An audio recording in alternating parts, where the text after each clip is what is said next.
All right, welcome back to Art for O.U.R. This is Dan Preece, your crazier than ever closet artist. So this project, um, oh my sweet giddy aunt, this one was hard. Actually, it wasn't that hard, but it had a lot of steps to it, and there was a couple of times in there where I pretty much quit, kind of lost my mojo for a while. But finished it up, and it turned out to be quite interesting. I think it's somewhere between beauty and a thinker and creepy and scary. It's going to get a reaction out of people, and I cannot wait for the comments. So let me explain myself here. So this is a alginate hand molding kit. You can get them on Amazon. They're super cheap, easy to do, and non-toxic, so you can stick your hand in it. And the challenge with the hands part of this was I wanted two hands that were completely different. One dark wood filled with wood chunks, and the other one clear and white. And to be the complete opposites, kind of good and evil, yin yang kind of a thing.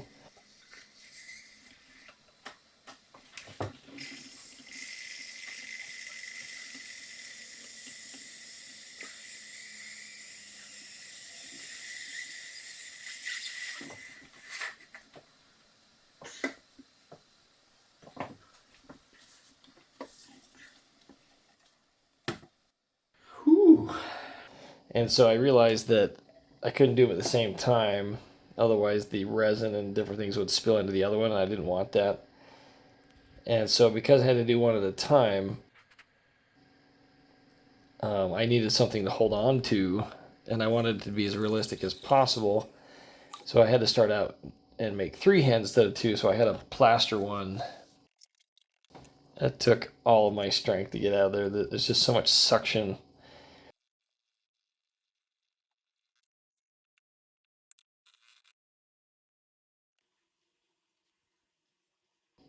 So one thing I knew was going to happen as I went down this road. I've done this stuff before for different projects, and I knew it was going to be very moist. And I've had projects in the past that had a lot of moisture, and it made the resin cloudy, streaked, bubbly, and I was okay with that because I was actually looking for that kind of a look. I am not sure if this is creepy or cool. Somewhere in between, I think. Man, look at the detail on that. That is impressive.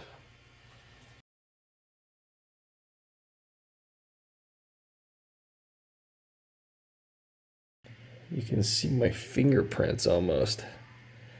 That's impressive. What a cool system. I don't know how you do this otherwise. I'm sure you could do it with silicone molds, but how do you do that and have it set up around your hand? I'm not sure if that's safe, if it gets hot. I haven't really messed with that. Besides, super expensive, and I didn't want to do that, and this stuff was cheaper and can be, so. Anyway, so that's why I did a plaster cast to begin with. So I had something for my other hand to hold on to that would be very realistic.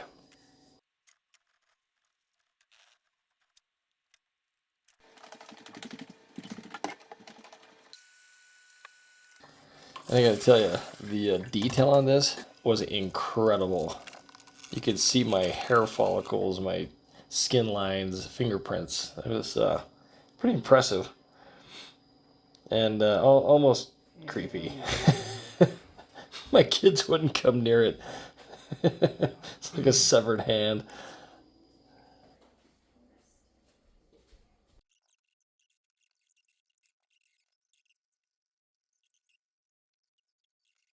Oh, come on.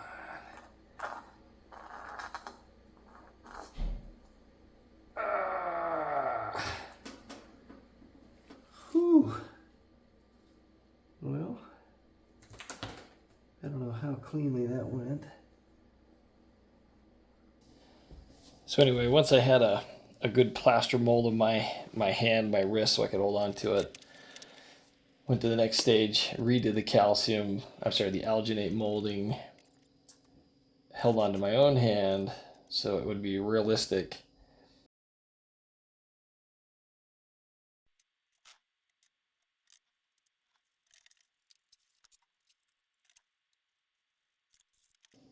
So now we were ready to do the first actual resin pour, and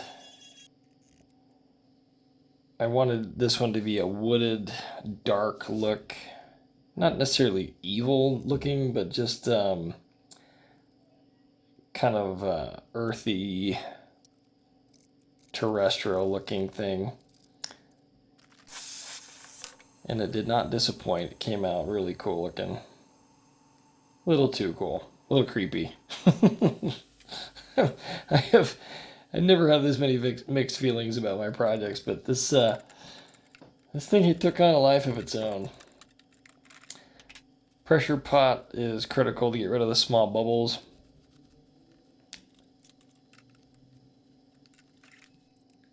There was so much going on in this hand, both of these, that I didn't really care about doing a vacuum chamber. I also wasn't sure what the vacuum chamber would do to my alginate mold. I didn't want to risk ruining it, and it turned out in the end it was fine. I've learned the hard way, when you do big, thick, deep pours like this, you got to keep the temperature down. So I destroyed this little lift-up freezer and try to keep it below 60 degrees Fahrenheit. It usually works out quite well.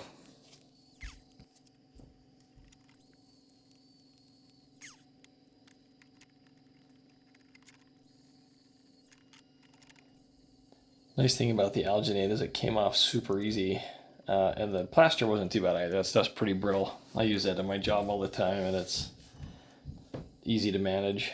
So it broke away from my resin hand quite easily, and that worked out beautifully.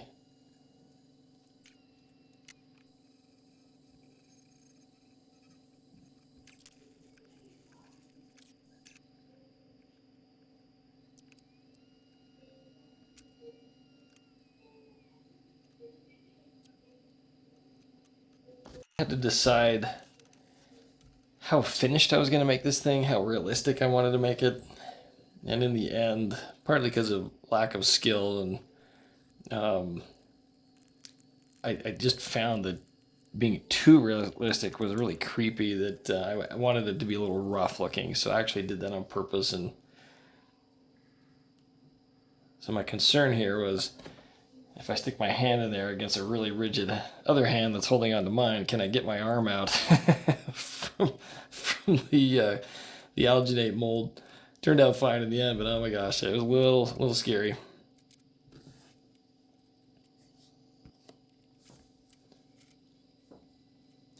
If you're new to this channel, my two main goals is to get the artistic ideas out of my brain and into reality, which is a lot of fun.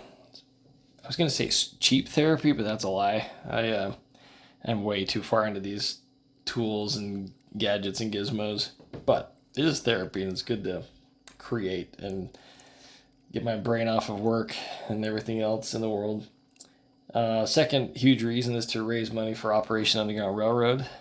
These are an awesome organization founded by Tim Ballard.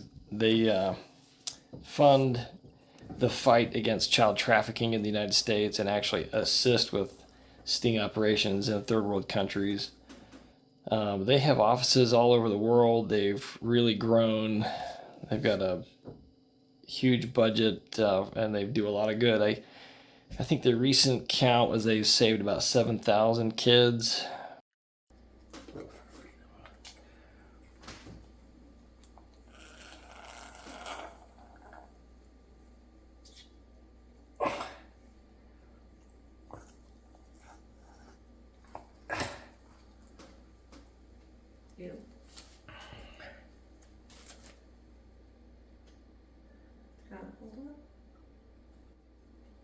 Good.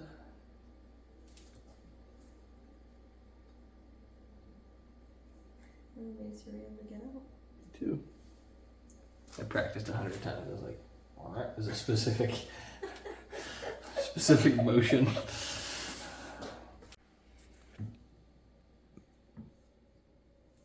Helped arrest, I don't know, 4,000 or 5,000 pedophiles or other types of perpetrators, people committing crimes against kids. And I got the itch to do some charity work when COVID hit.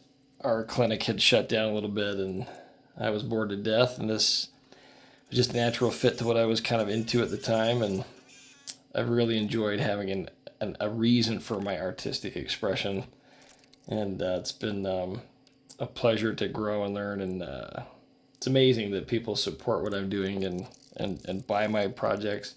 I always put them on sale, art for O.U.R.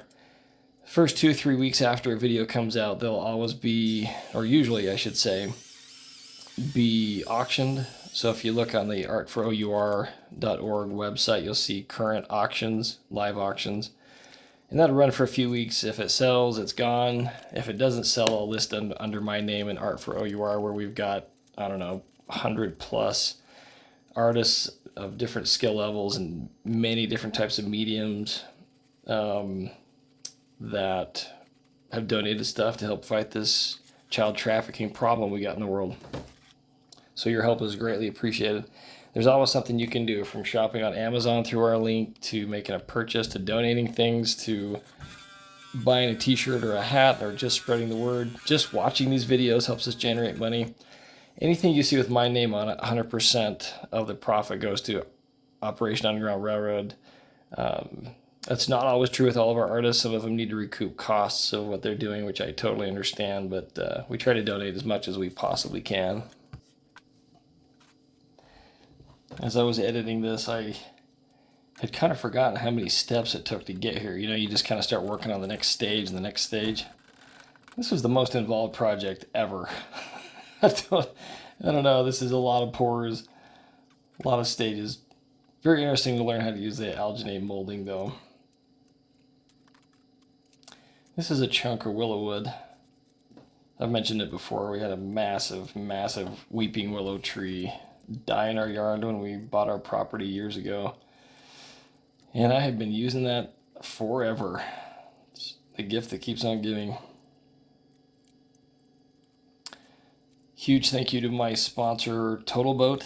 They provide this deep fathom resin. It can be poured up to 2-3 inches under normal conditions, and even quite a bit deeper if you can keep the temperature below 60 degrees or 50 degrees.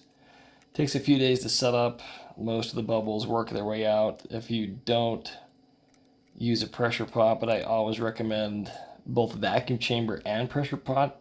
I get asked this question a lot as to why I do both, and there's 2 different reasons. When you use a vacuum chamber, which I actually didn't even use in this project because it was too big, couldn't fit my thing, but vacuum chamber helps get rid of the little bubbles inside the wood and inside the project. It helps the resin seep deep in there. And it helps just degas the resin. The pressure pot, on the other hand, helps get rid of these little micro bubbles that get suspended in the resin. So they both serve a very unique purpose, and I have found to get perfectly clear resin, you got to do both. And as I mentioned on this one, I did use a pressure pot on the hand portions of the resin, but not the base, which was fine because I was going for a splashing, watery look, and I was absolutely fine with it being bubbly and watery looking, and that's what I was going for. So this was a unique project in that regard. In hindsight, one thing I should have done, I was kind of designing this as I went, as I realized what I had to work with, but in hindsight, I could have put a bowl on top of that wood and saved a whole lot of resin. Hindsight's 20/20, but that's something I could have improved on for sure.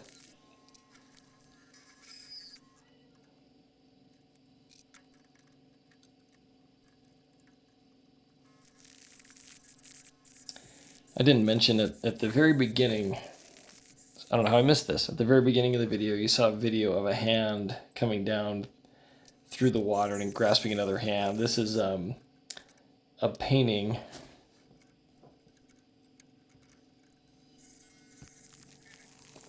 It's based on a painting that I can't seem to find who the artist is. It's for sale on Amazon. If you look up Christ Saving Peter, you'll find it. So I don't know who to give the credit to. If you're out there, let me know. I'd absolutely give you credit. But I found it very inspiring, and that's where I started. And then it morphed from that into more of one hand trying to save the other, an internal struggle type of depiction. And so that's why I call this one Struggle. I'm sure I'm not alone when you talk about depression, anxiety, imposter syndrome, all these things that plague us when we don't think we fit in or aren't worth anything. So there's always this internal struggle. You name it. I'm sure you've got your own. But anyway, this piece really is probably the most deeply meaning piece that I've made so far. I'm kind of delving more and more into carving and creating more things that aren't just beautiful, but rather have a deeper meaning. And this one I could talk for hours about, but I'll leave it at that. It's all I can say is people all around you are struggling, and they deserve probably more love than we give them. My conviction is that all these horrific things that happen in the world, if people loved each other and were more patient and understanding of those that they don't understand, that are different than them, that have different beliefs than them, we'd be in a much better place. I'm not saying tolerate evil or anything, but we could be far more tolerant and look out for those that feel unloved. And I'm sure we'd do away with a lot of the disasters that are happening, shootings and whatnot. So I'll let you interpret this as to what it means to you. I'd love to hear what you think this piece means to you. What does it make you feel? I love metaphors, and this could be taken many, many ways. Now, for half a second, I freaked out right here when the whole wall came off. And then I remembered I was going to be doing some really wide-spaced, delicate splash marks, and I wanted a low point so you could see the hand, and so I realized, okay, I'm fine, even though I tried gluing it back for a minute.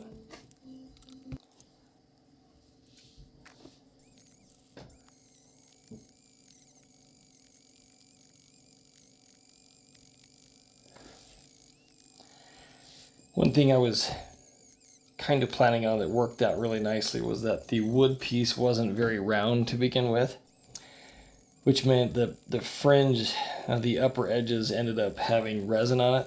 And I wanted that too. I wanted to have little touches in the darker hand, the wood hand, and the wooded splashes to have a little resin, a little clear in it, little hints of perhaps change.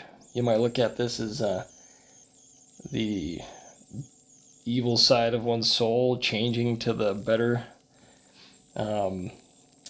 Anyway, I really liked how the tips of several of the big wave splashes turned into a nice clear resin touch.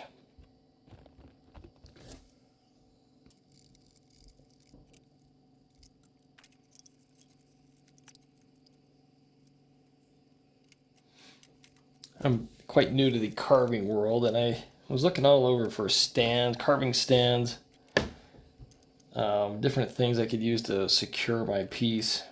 And I've been using rice and sand forever to make molds. Somebody asked me, why don't you just get a bunch of bowls and use different bowls? And I'll tell you why. I've been down that road, and the bowls get destroyed. You can never find one that fits well, so you end up wasting a lot of resin. But covering your pieces in little sheets of plastic, wrapping that in a garbage bag, and supporting the edges with rice or sand makes an almost perfect mold every time. And so that's usually what I do. And I just happen to have this big box of rice because of my previous attempts, and turns out it's the perfect place to put your fragile piece to carve. You can kind of nestle it in there, and it holds it pretty well. It was a kind of a breakthrough for me.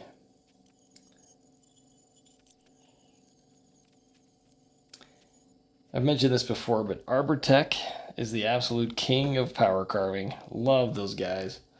They got all kinds of different attachments and things you can place on there. Basically, mini modified angle grinders. And for your middle of the road carving, kind of roughing out, they are just something else. You'll also see me use a new toy. Um, it's basically a dental drill, um, little tiny grinder, and it's much smaller than even like a Dremel. And then I've got a flexible shaft carving tool, which is just a beefed up Dremel type thing. And on this project, I used them all. They were all very helpful. It's kind of fun to pick up skills from all these different projects and realize you can accomplish something that you wouldn't necessarily done before. Every project gives me a whole nother level of skill. Um, One thing I really struggled with on this piece, and I'm sure there'll be some criticism on this, is how to finish the ends of the arms. I'm a surgeon by trade, a foot and ankle surgeon, and my first attempt looked too anatomic. looked like bones sticking out. I hated that. So then I went for kind of melting, and that was creepy. Reminded me of that dude on Indiana Jones who melts away. And so I tried to make the ends of the arms into splash marks as well. Kind of accomplished that, but if I were to do this project again, I would definitely take another swing at that. Um, Try a different approach. I like how it turned out, but it's one of those things I'd like to try 3 or 4 iterations and see what comes of it. But yeah, this Presto 2, essentially a pneumatic dental drill, is fantastic for the small detailed things. The molds didn't come out absolutely perfect, but they came out close enough that an amateur like me could finish them up and get them back to where they should have been. So that's a super handy one. That was recommended to me by Thomas Stagel. He's going to be joining us and on our YouTube channel, releasing some things. He's already got some really incredible stuff on art for O.U.R. That you can purchase, and he's been guiding me through some of the finer things. He's, unlike me, he's got some actual real training. And it shows. He knows what he's doing. I, on the other hand, have not been trained except for the world of YouTube, and I like to invent stuff. I like to make up new ways of creating projects. I like to figure out the process. Um, on this section, I was really hoping to be able to make the hole in the converging splashes to fit really tight around the wrists of the hands. But unfortunately, the forearms were far too big. I kept them bigger so I could make something out of it, and so I couldn't get in there except for making a much bigger hole than I wanted. So I ended up having to do yet another pour to bind it all together. And that's where I made my biggest mistake of all. It wasn't the end of the world, but I got it all set up, filled the base of it with silicone putty, whatever you call that stuff, and that worked out fine, except there was a tiny little leak, which there always is, right? And I kept just adding resin in the hopes that it would finally solidify, and it collected so much down below I had to recarve one of the hands, which is a pain in the rear end. It wasn't the end of the world. Thankfully, it was the clear version, so I could see what I was doing, but just a lot of extra work. In hindsight, I should have let my resin get really thick and then pour it in there so that if there was a leak, I wouldn't lose nearly as much and waste my time. But you live and you learn. Yet another lesson.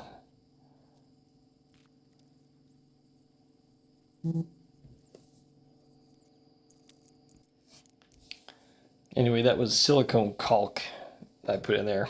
Couldn't think of the word.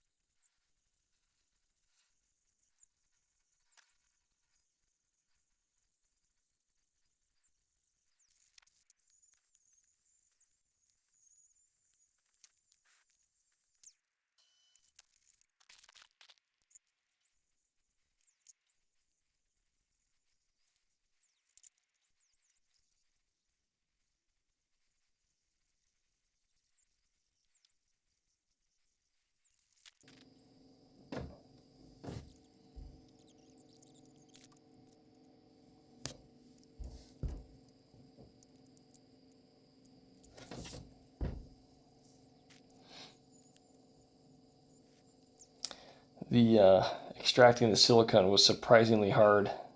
It's soft stuff, but it was in such a deep crevice in there. couldn't couldn't get a hold of this stupid stuff. It was like rubber. It came out in the end, but that I was fighting that to the very end. I had to find for my flexible shaft carving tool. I had to find these really long bits, diamond tip bits, about 4 inches long, to get in there to at the final stages to finally get rid of it all. Um, kind of a hassle.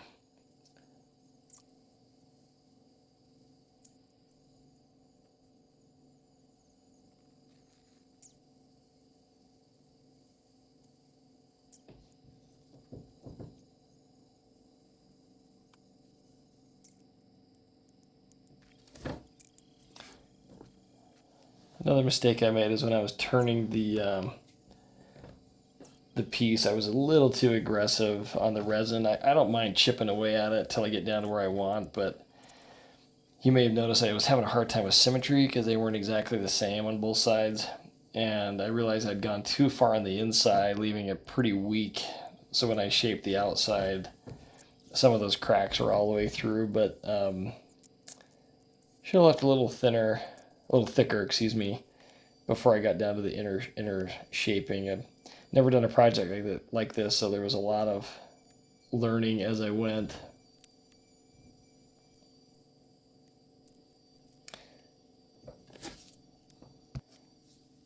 This flexible shaft carving tool is by Vevor, Vevor.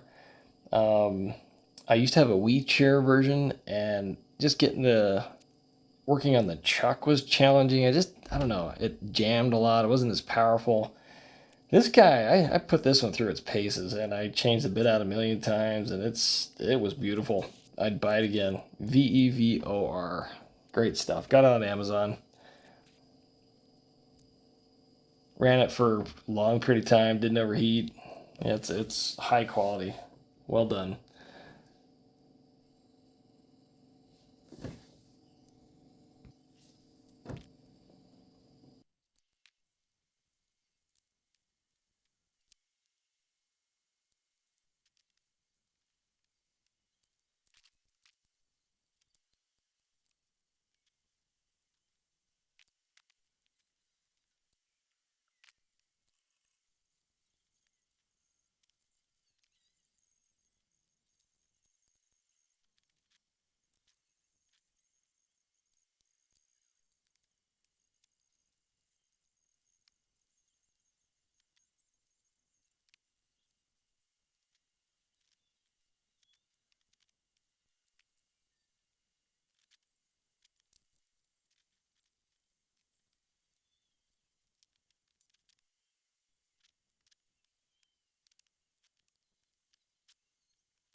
Just wanted to thank another sponsor. It's Troomi, Troomi. They are a cell phone company for kids. What's cool about them is, we know kids are being targeted for extortion and trafficking and just inappropriate contact with some poorly meaning adults, evil adults, I should say. And so we're also finding out that social media is really not good on these kids when they're young. A lot of data coming out on that. And so a lot of parents are interested in cell phone usage that's not a really dumb flip phone, but has some versatility. And Trumi, I feel like, has really figured it out. My kids used to have Gab phones, and they were fine, but they weren't. You couldn't really get the apps we wanted. You had to use their apps, and I don't know. We weren't super happy with it. But with the Trumi phones, you can choose the level of integration into the internet, what apps they use. You have full control, and you can see what they're up to. Um, and basically, the access to the internet grows as you find things more and more appropriate for them. As they become more mature, you can cut them loose, and so I've loved that. Anyway, if you go to trimmy.com and use our code ART for O.U.R, you can get a discount that generates a $50 donation to Operation Underground Railroad through us, and you support a company that's doing something very similar to what we're doing. It was started by my brother Dave, who's I think they've got 14,000 subscribers so far. It's really growing. Great company. Anyway, if you pay really close attention here, you'll see me re-glue these splash marks, these little waves, about 1,000 times. I kept knocking them off. They were so fragile by the time I was done polishing and carving them. I don't know. Just kind of came with the territory, but that was kind of a funny thing throughout this whole thing.